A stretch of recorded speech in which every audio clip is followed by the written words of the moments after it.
fizeram, porque eles esperavam que estivessem certos. Quando Jesus começa a confrontá-los da mesma forma que confronta os pecadores, eles não aguentaram o confronto. E normalmente é mais difícil que a pessoa que se enveredou pelas regras volte atrás do que a que se enveredou pelo erro.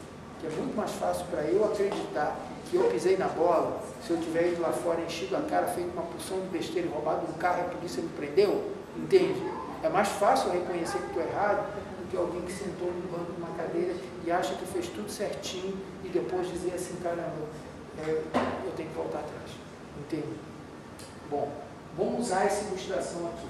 A gente vive num mundo tridimensional e essa ideia das três dimensões, ela vem pelo seguinte: tudo que a gente conhece tem três dimensões, tem altura, tem largura e tem comprimento, e a gente consegue ver a distância entre as coisas porque a gente tem visão tridimensional. E como que essa visão tridimensional funciona? Os seus olhos não veem a mesma coisa, o seu olho esquerdo e o seu olho direito não veem a mesma coisa, eles veem a imagem levemente diferente porque estão em ângulos diferentes. Se você fechar um olho, você vai ver que algumas coisas somem de cena aqui, entende? E você tem um lado maior que você vê. Aí você fecha o outro, você vai ver que a imagem corta num ponto onde só o outro olho vê. A mente junta as duas imagens para te dar a noção de profundidade. Isso que é a visão tridimensional. Mas ela só funciona num raio de 3 a 5 metros. Depois de 5 metros, você não vai mais conseguir ver isso, entende? Você vê tudo como se fosse um retrato, mas no raio de 5 metros, você vê. Esses aparelhos que hoje a gente tem para dar a visão tridimensional, são aparelhos que possibilitam você ver em 3 dimensões, além de 5 metros. Então você vê a tela do cinema lá na frente, entende? Com aquele óculos, porque o que ele vai fazer? Ele vai produzir o mesmo efeito de 2 imagens diferentes, para o seu cérebro juntar, e aí você vê a coisa em 3 dimensões. E se você for ver o Avatar, não esse último agora, que esse eu não vi em 3D.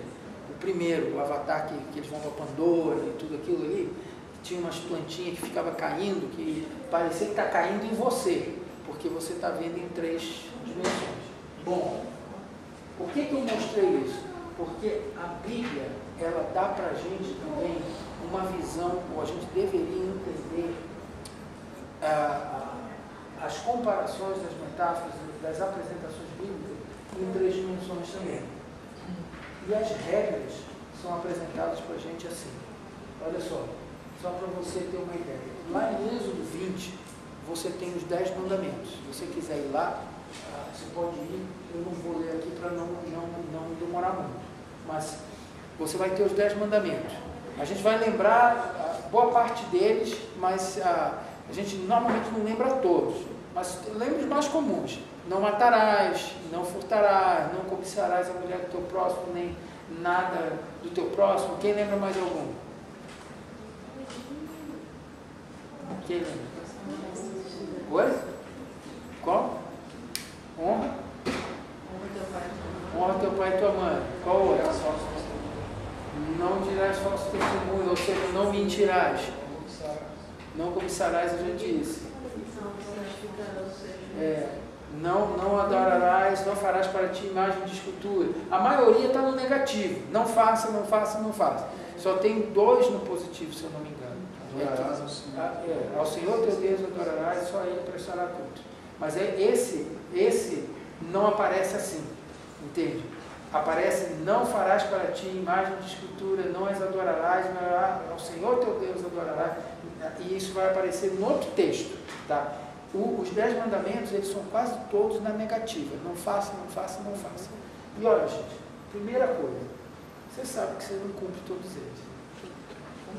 A gente se acha muito bonzinho porque a gente não mata nem rouba, entende?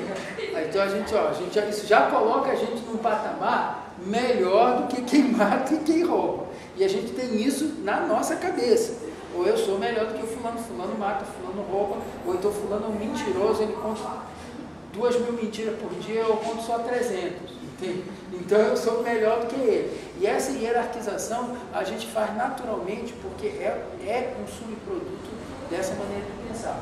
Não estou dizendo que saiam daqui e vão matar porque está todo mundo igual. Não é isso que eu estou dizendo. O que eu quero é que você entenda como que funciona e como que isso vai separando as pessoas. Para a Bíblia fazer o contraste, quando Jesus pregou, tem um sermão famoso dele, que é o Sermão do Monte, é onde ele apresenta as bem-aventuranças, e esse sermão, ele foi construído da mesma forma que a lei foi apresentada. Quando você chega aqui em Êxodo, se você for lá e ver a situação descrita, você vai ver que o mesmo cenário que é pintado em Êxodo para Moisés trazer os 10 mandamentos, é o cenário que é pintado aqui em Mateus para Jesus dar as bem-aventuranças e fazer o Sermão do Monte. Aí você diz, mas por que você acha isso? É simples, porque se você for em Lucas, ele não está no monte. Ele está pregando uma planície. Então aí você fica pensando, mas peraí, foi do monte ou foi da planície? Gente, a ideia é que Mateus foi um livro escrito para quem conhecia a lei e para quem sabia dessas coisas. E o que ele está fazendo é o seguinte, ele está comparando a mesma forma como Deus deu a lei para o povo naquela época, Jesus agora dando as bem-aventuranças. E aí o contraste das bem-aventuranças é positivo e não negativo, é que nem o olho está fazendo. Duas imagens levemente diferentes, dois conceitos, para você entender o que está sendo contraposto aqui. E quando você olha nas bem-aventuranças, ele diz assim, ó, felizes aqueles que choram, felizes os que buscam por justiça, felizes os que sofrem assim. Vamos lá ler as bem-aventuranças? Fica mais fácil a gente contrastar.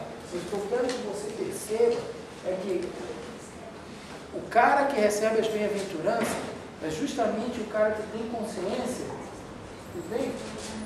O cara que tem consciência que ele não consegue cumprir a lei.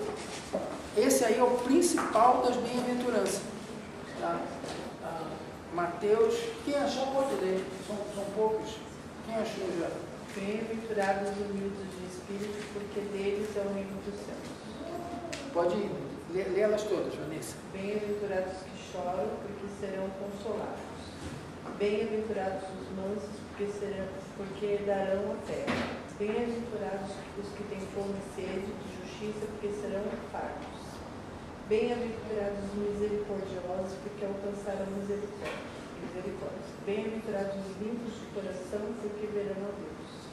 Bem-aventurados os pacificadores, porque serão chamados filhos de Deus. E bem-aventurados os perseguidores por causa da justiça, porque deles é o reino dos céus. Bem-aventurados sois quando por minha causa vos injuriarem e vos perseguirem, e mentindo disserem todo mal contra vós. Olha só, tudo está no futuro. Bem-aventurado quem fizer assim, porque vai acontecer assado. Bem-aventurado que pensar assim, porque vai acontecer no futuro de outro jeito. Agora, o interessante é que todas as bem-aventuranças vêm por uma consciência de que a coisa não está funcionando. Gente, sabe o que ele está comparando? Ele está assim, olha, bem-aventurados foram aqueles que pescaram que a regra não vai levar você para o caminho. Você não vai ser salvo por ela. E aí, qual a primeira bem-aventurança? Bem-aventurado os humildes. E o que diz aí? Porque o que vai acontecer com eles? Porque eles vão ser recebidos por Deus no seu reino. Ou seja, bem-aventurados são os caras que olharam para a questão da regra e disseram assim, caramba, eu não vou conseguir fazer.